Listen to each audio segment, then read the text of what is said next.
तो पिछले एपिसोड में एल्डर पेंग टैन्यू के ऊपर अटैक करने वाला था, लेकिन उसके अटैक करने से पहले ही टैन्यू ने उस पर अटैक कर दिया था, जिसकी वजह से एल्डर पेंग बहुत ही हैरान हो जाता है और उसे समझ में नहीं आता कि टैन्यू ने अभी किस पावर का यूज किया था। लेकिन इसके बाद वह पावर घूमती हुई फिर से टैन्यू के पास में वापस आ जाती है और इस तरह से हमें पता चलता है कि यह असल में कोई और नहीं बल्कि टैन्यू का ब्लड स्पिरिट लायन दातो होता है। अब इसको देखते ही एल्डर पेंग की हालत बहुत ही ज्यादा खराब हो जाती है, क्योंकि दातो असल में तीसरे लेवल के ग्रोथ पीरियड में पहुंच चुका था। इसके बाद टैन्यू एल्डर पेंग से पूछने लगता है कि क्या तुम अभी भी ट्राई करना चाहते हो, लेकिन मुझे तो नहीं लगता कि तुम्हारे पास जितनी स्पीड है उसकी मदद से तुम खुद को बचा पाओगे। यह देख एल्डर पेंग तुरंत ही टैन्यू के सामने हाथ जोड़कर माफी मांगने लगता है और कहता है कि इसके बदले में तुम्हें जो कुछ भी चाहिए मैं वह चीज तुम्हें देने के लिए तैयार हूँ। लेकिन तभी हम देखते हैं कि एल्डर पेंग असल में टैन्यू के ऊपर चुपके से अटैक करना चाहता है। फिर भी टैन्यू को इसके बारे में बहुत ही जल्द पता चल जाता है, जिसके बाद वह दांतों से एल्डर पेंग के पैर को तोड़ देने के लिए कहता है। अब केवल इतना सुनते ही दांतो एल्डर पेंग के पैर पर अटैक कर देता है और इसकी वजह से एल्डर पेंग का पैर बुरी तरह से जख्मी हो जाता है, जिसके बाद दांतो वापस टैन्यू के पास में आ जाता है। अब इस बात से एल्डर पेंग समझ जाता है कि वह टैन्यू का कुछ भी नहीं कर पाएगा,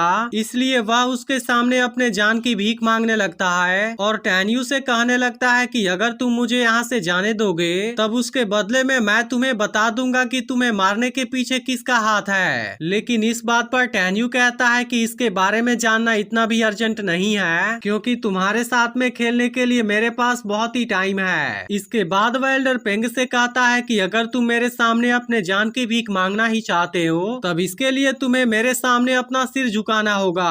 तभी हम देखते हैं कि एल्डर पेंग असल में टैन्यू के सामने अपना सिर नहीं झुकाना चाहता, लेकिन इसके बाद भी वह इसके सामने अपना सिर झुकाने के लिए तैयार हो जाता है और इसी वक्त वह अचानक से टैन्यू पर अटैक करके यहाँ से भागने की कोशिश करता है। लेकिन दांतो इसके अटैक को बहुत ही आसानी से रोक देता है और टैन्यू को कुछ भी नहीं होने देता। इसके बाद टैन्यू दांतो से एल्डर पेंग को पकड़ने के लिए कहता है। अब इधर एल्डर पेंग की हालत बहुत ही ज्यादा खराब हो चुकी थी और वह किसी तरह से अपने फ्लाइंग स्वॉर्ड की मदद से यहाँ से भागने की कोशिश कर रहा था, लेकिन तभी दांतो भी इसका पीछा करने आ जाता है, जिसे देखते ही एल्डर पेंग अचानक से उस पर एक पत्थर से अटैक कर देता है, जिसकी वजह से दांतो अब उसका पीछा नहीं कर पाता।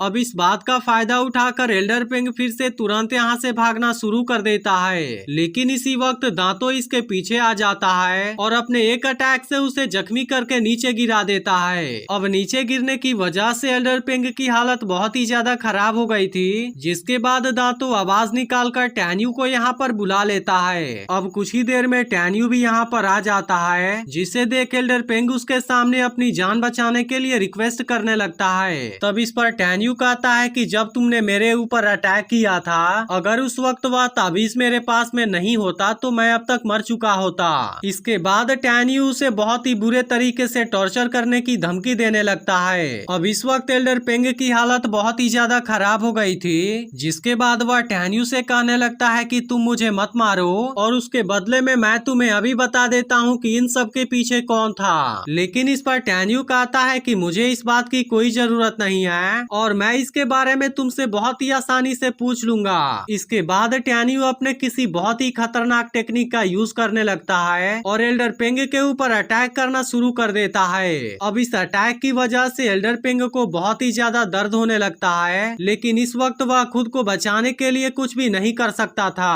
अब इसको बुरी तरह से टॉर्चर करने के बाद टैन्यू इसका गला पकड़ लेता है और फिर इसे अपने कंट्रोल में करने के बाद पूछने लगता है कि इन सब के पीछे कौन था। जिसके बाद एल्डर पेंग टैन्यू को एल्डर बेन का नाम बता देता है, लेकिन इसके बाद टैन्यू से पूछने लगता है कि तुम्हें इसके बारे में कैसे पता चला कि मैं 678 नंबर वाले middle grade time space tower में प्रैक्टिस कर रहा हूँ। इसके बाद एल्डर पेंग उसे डीकन लियू दहाई के बारे में भी बता देता है, जिसने कि उसे टैन्यू के बारे में उस वक्त बताया था। इसके बाद टैन्यू उससे पूछता है कि उसका फेरी माउंटेन कहाँ पर है, जिसके बाद एल्डर पेंग टैन्यू को इसके बारे में भी बता देता है। लेकिन अब टैन्यू को सारी जरूरत की इंफॉर्मेशन मिल चुकी थी, इसलिए इसके बाद वह एल्डर पेंग को यहाँ से बहुत दूर फेंक देता है, जिसके बाद शायद एल्डर पेंग की मौत हो जाती है। लेकिन इसके बाद टैन्यू फिर से अपने रूप को बदल लेता है और वह लियू दहाई के रहने वाली जगह पर आ जाता है। इसके बाद टैन्यू इसके दरवाजे पर खड़ा होकर कहता है कि एल्डर पेंग तुमसे मिलना चाहते हैं। अब इसके इस बात को सुनते ही लियू दहाई बाहर आ जाता है, लेकिन वह आधी रात को इसे यहाँ पर देख बिल्कुल भी खुश नहीं होता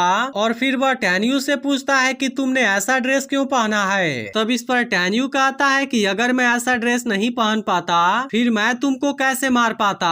अब इसकी यह बात सुनते ही लियू दहाई की हालत बहुत ही ज्यादा खराब हो जाती है, क्योंकि उसे तुरंत ही पता चल जाता है कि यह तो असल में टैन्यू है। लेकिन अब टैन्यू उसे खुद को बचाने का कोई भी चांस नहीं देता और तुरंत ही अपने फायर पावर का यूज करके उसकी पूरी बॉडी को जला देता है। अब इसकी वजह से आग में जलकर लियू दहाई की मौत हो जाती है और फिर टैन्यू दांतों के साथ में तुरंत यहाँ से निकल जाता है। अब इसके बाद टैन्यू सीधे एल्डर बेन के रहने वाली जगह पर आ जाता है और उसको मारने के लिए दांतों को अंदर भेजता है। लेकिन कुछ ही समय के बाद दांतों फिर से बाहर आ जाता है और टैन्यू से बताता है कि अंदर इस वक्त कोई भी नहीं है। जिसके बाद टैन्यू कहता है कि मैं तुम्हारे वापस आने का इंतजार करूंगा। इसके बाद हम देखते हैं कि अंदर एक स्टूडेंट सो रहा होता है और तभी उसे लगने लगता है कि यहाँ पर कोई आया है, लेकिन उसी वक्त टैन्यू उसकी गर्दन पकड़ लेता है और उससे पूछने लगता है कि एल्डर बेन कहाँ पर गया है। अब इसे देख स्टूडेंट की भी हालत खराब हो गई थी और इसलिए वह टैन्यू से तुरंत ही बता देता है कि एल्डर बेन 3 दिन पहले सियानमेन में गया था। जिसके बाद टैन्यू उस स्टूडेंट को छोड़ देता है और फिर तुरंत ही यहाँ से बाहर चला आता है। इसके बाद वह कहने लगता है कि मैंने मिस विंग से 5 दिनों में वापस जाने का वादा किया था, जिसकी वजह से मैं एल्डर बेन और योंग मिंग को कुछ और दिनों के लिए जिंदा रहने देता हूँ। इसके बाद एपिसोड यहीं पर एंड हो जाता है। लेकिन अगर आपने इसके पिछले एपिसोड को मिस कर दिया हो तो लेफ्ट वाली वीडियो जरूर देख लेना